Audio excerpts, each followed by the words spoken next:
की ओर से आप सभी को प्रणाम। अभी आप सभी को पता है कि ये जो कोरोना की महामारी है, अभी काफ़ी उसने बड़ा रूप या बड़ा स्वरूप जो है अभी अपना लिया है, धारण कर चुके हैं। काफ़ी बड़े पैमाने पे ये फैल रहे हैं और हमारे नागपुर डिस्ट्रिक्ट में ही दिन के करीबन 700, 800, 900, 1000 तक पेशेंट्स पॉजिटिव आ रहे हैं और इतने में काफ़ी मृत्यु की संख्या भी उसमें बढ़ चुकी है। तो ये संकेत दे रहा है कि हम ये महामारी से अभी तक हम बाहर नहीं आए हुए हैं, ये अभी भी चल रही है और थोड़ा बढ़ भी रही है। तो इसके सब ध्यान में रखते हुए हमें कुछ सावधानी अभी भी बरतनी है, जो हम पहले भी हम जो सावधानी रखने के लिए कहते थे एज अ डॉक्टर्स। तो हर किसी ने मेन 3 चीज़ें ध्यान में रखना चाहिए, जैसे कि मास्क का उपयोग, मास्क पहनना ये अनिवार्य है। दूसरी चीज़ सैनिटाइजर का उपयोग, सैनिटाइजर जब कभी भी आप बाहर जाते हो या किसी चीज़ को छूते हो तो सैनिटाइजर यूज़ करना ये अनिवार्य है। और तीसरी इम्पॉर्टेंट चीज़ सोशल डिस्टेंसिंग, कि एक 6 फीट से ऊपर का अंतर बनाए रखना एक प्रकार का जरूरी है, क्योंकि अभी ये बीमारी जैसे कि मैं कहूँगा कि काफ़ी आम लोगों में फैल रही है। तो हमारे आसपास में कौन बैठे हैं, क्या बैठे हैं, वो भला ही हमें अच्छे स्वस्थ दिख रहे हो, लेकिन उनके अंदर भी ये जंतु रह सकते हैं जहाँ से वो फैल सकता है। तो हमें प्रिकॉशंस लेना, ये सावधानी बरतना बहुत ज़्यादा जरूरी है। हमारे हॉस्पिटल में हम ये सब सावधानी बरतते हैं। जो भी नए पेशेंट्स आते हैं या जो भी हॉस्पिटल की प्रीमाइसिस में एंट्री करते हैं, उनका चेकअप करना।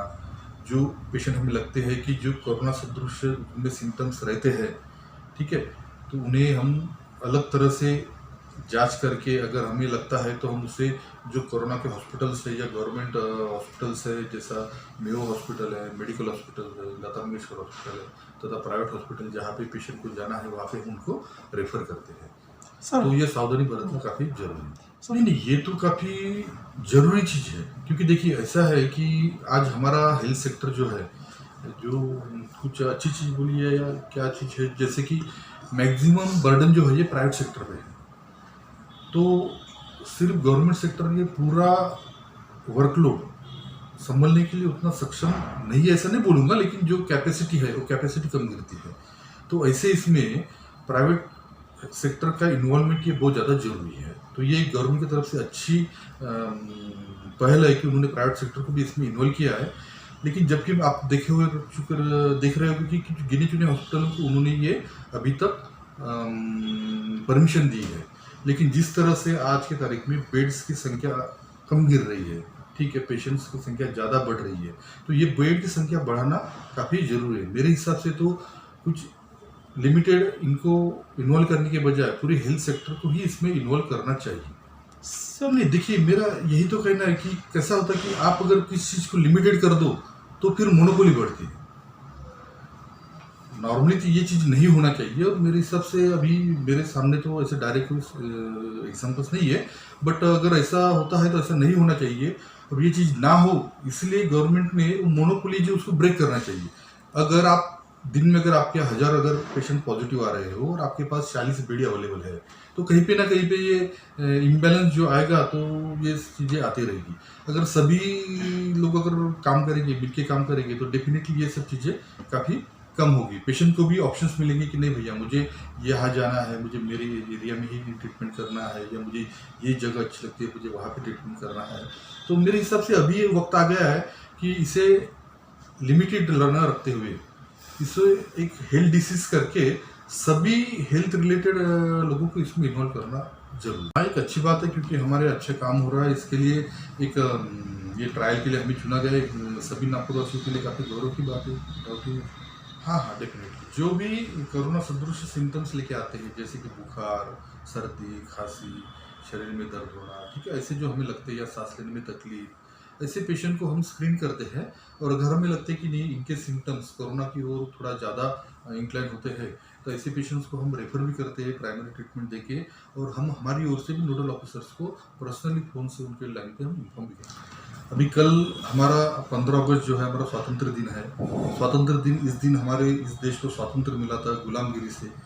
तो मैं चाहता हूँ कि इस कोरोना सदृश जो महामारी से भी हम सबको स्वातंत्र जल्दी से ही मिल जाए, और इस स्वतंत्र दिन के अवसर पर मैं आप सबको शुभकामनाएं देता हूँ और रिक्वेस्ट करता हूँ कि आप सभी ये कोरोना से बचने के लिए हर प्रकार का प्रिकॉशन का पालन करें। नहीं, देखिए ये काफ़ी सकारात्मक चीज़ हो रही है कि अभी एक वैक्सीन का रिस्पॉन्स काफ़ी अच्छे से आ रहा है, जो बड़े जो ट्रायल्स हो रहे हैं उसमें, और रशिया ने अभी वैक्सीन लाई हुई है अभी। और धीरे धीरे अपना देश भी, भारत भी अगर ये वैक्सीनेशन जल्दी तैयार करके हम लोगों के लिए लाएगा, और ये सब खुशी की बात है। और मेरे हिसाब से हर कोई इस बात से खुश हो रहा है, लेकिन अभी फ़िलहाल हमें रिलैक्स होने की ज़रूरत नहीं है, क्योंकि वैक्सीन आ रही है। लेकिन वैक्सीन आ रही इसका मतलब वो आते ही हम सबको एक साथ अवेलेबल हो जाएगी और सबको मिलेगी, इतना ज़रूरी नहीं है। वैक्सीन आएगी, हम तक आने के लिए उसको कुछ एक वक्त लगेगा, कुछ महीने लगेंगे, और वैक्सीन देने के बाद भी उसका इफेक्ट आने के लिए भी कुछ वक्त जाएगा। तो ऐसा नहीं है कि आज रशिया में वैक्सीन आ गई इसलिए अगले 8-10 दिन बाद सबको अवेलेबल हो जाएगी या फिर हम कोरोना से बच जाएंगे, नहीं। ये कंप्लीट होने के लिए थोड़ा वक्त लगेगा, और इसीलिए ये जो आने वाला वक्त है, जब तक कि वैक्सीन पूरी ग्राउंड लेवल तक जाती नहीं है, हर किसी को मिलती नहीं है, वो पीरियड तक हमें संभाले रहना बहुत ज़रूरी है।